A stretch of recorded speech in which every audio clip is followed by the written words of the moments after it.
আমি professor doctor ইতিসমুল হক, cancer বিশেষজ্ঞ। Cancer টকে আজকে এসেছি আপনাদের কাছে আরেকটা টপিকস নিয়ে। আজকে আমি মূত্রথলির ক্যান্সার নিয়ে একটু কথা বলবো। আমি একটা জানি যে বলা হচ্ছে কেউ যদি মানে এক গ্লাস পানি যার দরকার, সে যদি পানি না পায়, এক গ্লাস পানির জন্য তার কি দিবে? তখন এক রাজা বলছিল যে আমি আমার রাজত্বটাই দিয়ে দিব। আবার বলা হচ্ছিল যে আপনি পানি তো খেলেন, কিন্তু আপনার এরকম পেশাব করার দরকার, কিন্তু পেশাব করতে পারতেছেন না, এই জন্য যদি আপনার কাছে কিছু চাওয়া হয় আপনি কি করবেন? তখনও সে বলছিল যে আমি রাজত্ব দিয়ে দিব। তার মানে ব্যাপারগুলো এরকমই গুরুত্বপূর্ণ। কেউ যদি ঠিকমতো পেশাব করতে না পারে তাহলে তার যে কষ্টটা সীমাহীন, এটা কিন্তু আমার মনে হয় যারা ভুক্তভোগী তারা তো জানেই, আর যারা আশেপাশে থাকে তারাও দেখেছেন।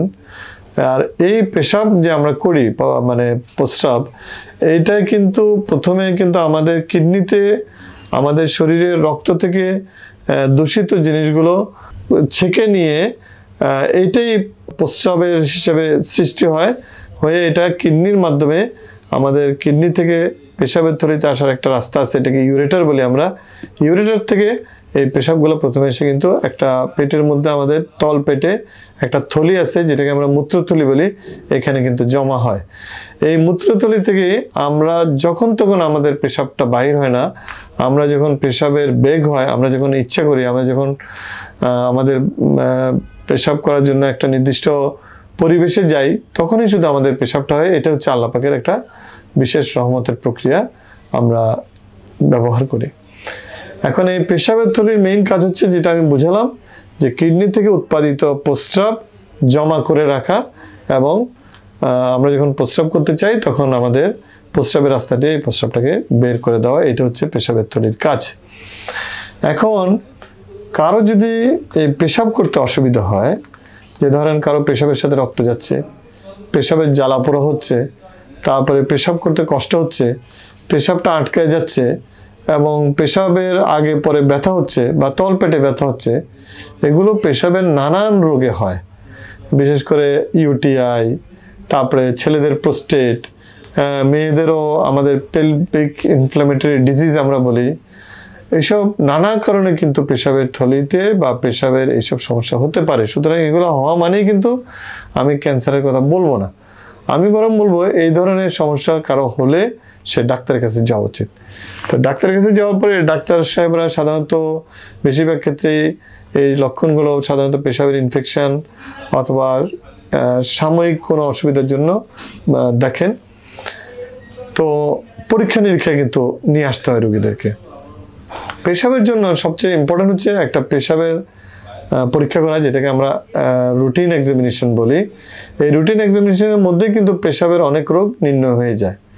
এখন যদি রুটিন এক্সামিনেশনে যদি রক্ত পাওয়া যায়, তাইলে কিন্তু আমাদের মাথায় আসে যে পেশাবের থলিতে এই রক্তটা কোথা থেকে আসলো। তখন আমরা আল্ট্রাসোনোগ্রাম একটা পরীক্ষা করি কিডনির, ইউরেটারের এবং পেশাবের থলির, যে এইখানে কোথাও রক্ত যাচ্ছে কিনা। এই পর্যায়ে যদি আমরা পেশাবের থলির মধ্যে দেখি যে কোথাও একটা মাংস বড় হয়ে যাচ্ছে, অথবা পেশাবের থলির মধ্যে কোনো একটা ক্ষত, তাইলেই আমাদের মাথায় চিন্তা আসে যে এটা পেশাবের থলির ক্যান্সার হতে পারে। এই ক্ষেত্রে পরবর্তী পরীক্ষা হচ্ছে পেশাবের রাস্তা দিয়ে আমরা যন্ত্র দেই, এটাকে সিস্টোস্কোপি বলি আমরা। ওই যন্ত্রের মাথায় ক্যামেরা লাগানো থাকে, ওইটা দিয়ে ওই ক্ষতটা বা যে গ্রোথটা বা মাংসটা আমরা ভালো করে দেখি। দেখার পরে ওইখান থেকে একটু মাংস আমরা কেটে নিয়ে আসি, এনে আমরা পরীক্ষা করি, করে আমরা কনফার্ম হই যে এখানে পেশাবের থলিতে ক্যান্সার নাকি অন্য কারো কারণে মাংসটা বড় হচ্ছে। এখন ধরুন কারো এটাতে ক্যান্সারই আসলো, তাহলে আর কি হতে পারে? ক্যান্সার যদি আসে, আমরা যদি ঠিকমতো চিকিৎসা না করি, তাহলে হবে কি, ওই যে পেশাব যেখান দিয়ে আসে অথবা যেখান দিয়ে যায়, এই জায়গাগুলো কিন্তু ব্লক হয়ে যেতে পারে। ব্লক হলে হবে কি, কিডনিতে পেশাবগুলো জমা হয়ে যাবে, হয়ে কিডনিটা বড় হয়ে যাবে, যেটাকে আমরা হাইড্রোনেফ্রোসিস বলি, এবং পরবর্তীতে কিডনি নষ্ট হয়ে যেতে পারে। সুতরাং পরীক্ষা করে যদি এই ধরনের সমস্যা কারো ধরা পড়ে, তাহলে তাকে ইমিডিয়েটলি চিকিৎসায় চলে আসতে হবে। তো পেশাবের থলির যে চিকিৎসা, এটা কিন্তু সহজ। ওই রোগ নির্ণয়ের সময় অনেক সময় করে কি, ডাক্তাররা ওইটা ভালো করে কেটে নিয়ে আসে, এটাতে কিন্তু চিকিৎসা হয়ে যায়। এটা যদি পেশাবের থলির উপরে, মানে ভিতরে যে আপনার আবরণ আছে, আবরণের উপরে থাকে, তাহলে কিন্তু আর কোনো চিকিৎসাই লাগে না। অনেক ক্ষেত্রে আমরা তবুও লোকালি, মানে পেশাবের থলির মধ্যে অনেক সময় কেমোথেরাপি আমরা দেই। কিন্তু যদি এটা পেশাবের থলির যে ভিতরের আবরণ এটা ভেদ করে মাংসের মধ্যে চলে যায়, তখনই বিপদটা ঘটে। তখন এটা আর সহজে ভালো হয় না। অনেক সময় এটাকে পেশাবের থলি কেটে বাদ দিতে হয়, অথবা পেশাবের এই থলি বাদ দিতে আমরা যদি অনেক ক্ষেত্রে না চাই, তাহলে রেডিওথেরাপি, কেমোথেরাপি চিকিৎসা দিতে হয়। বেশিরভাগ ক্ষেত্রেই আমরা ওই যে সুপারফিশিয়াল যে টিউমার বললাম, এগুলোই আমরা পাই এবং চিকিৎসা করলে রোগীরা দীর্ঘদিন ভালো থাকে। সুতরাং ভয়ের কোনো কারণ নেই। আপনারা যখন এই ধরনের লক্ষণ দেখবেন, ডাক্তার কাছে আসবেন, ওই ছেঁচে দিলেই আপনি ভালো হয়ে গেলেন। কিন্তু কারো যদি ইনভেসিভ হয়ে যায়, মানে মাংসের মধ্যে চলে যায়, তাহলে পরবর্তীতে রেডিওথেরাপি, কেমোথেরাপি বা অপারেশন করেও কিন্তু পেশাবের থলির ক্যান্সারকে সম্পূর্ণ নিরাময় করা সম্ভব হয় এবং দীর্ঘদিন ধরে এই রোগীদেরকে বাঁচিয়ে রাখা সম্ভব হয়। এখন অত্যন্ত আধুনিক অপারেশন বের হয়েছে, পেশাবের থলি বাদ দিয়ে পেশাবের রাস্তাকে আমরা খাদ্যনালীর মধ্যে ফিট করে দিই, যাতে কিন্তু রোগীদের অসুবিধা হয় না, তাদের স্বাভাবিক জীবনও থাকে, আবার রোগও সে মুক্ত থাকে। এত কিছু বলার পরেও দুর্ভাগ্যজনকভাবে অনেক সময় এটা হয়তো ছড়িয়ে পড়তে পারে।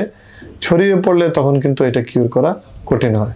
সুতরাং অন্যান্য ক্যান্সারের মতো আমি আবারও এখানে বলবো যে পেশাবের থলিতে যদি কারো এই ধরনের সমস্যার সৃষ্টি হয় এবং ধরা পড়ে, তাহলে তাড়াতাড়ি চিকিৎসা করে তাকে রোগমুক্ত করা সম্ভব, সে যেন চিকিৎসায় চলে আসে। ধন্যবাদ সবাইকে।